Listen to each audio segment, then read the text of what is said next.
Okay, now we're going to look at the results for the casein and the starch. Like I said, the other plate, if we get it, we'll look at those results just in class as we get them. So for the, we had 2 plates of each kind. We had put 2 different bacteria. So when you look at it, you have to look at each culture individually. You made a line of each culture. So we had 2 milk and we had 2 starch.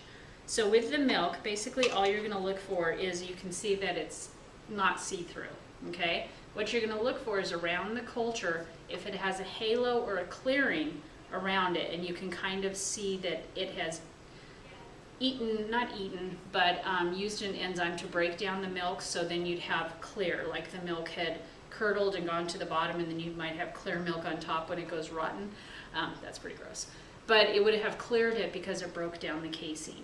All right, for the starch, you'll have to add iodine, because if you recall from previous biology classes that starch and iodine make a deep purple color.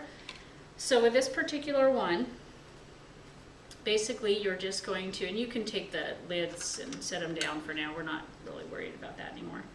Well, we always worry about it, but we're going to flood the plate. So over both cultures, put iodine all the way around them.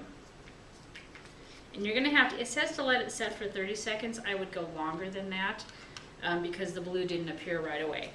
So if the bacteria does not have amylase, the blue will remain around the bacteria. If it does, you'll have a clear area around the bacteria where it's not blue because it's broken the starch into the simple sugars of glucose. Now it says to pour off the excess. I don't know if I would do that because we have bacteria in here and we'd have to have a special jar to pour it off. I would just leave it there as long as we don't turn them upside down. We're not going to get that anywhere with the lid on. So what I wanted to show you was this one had it on there already. I don't know if you can see it or not, but the media is turned blue. So that's representing that there's starch. And if I look at it from the top, I can see a blue color.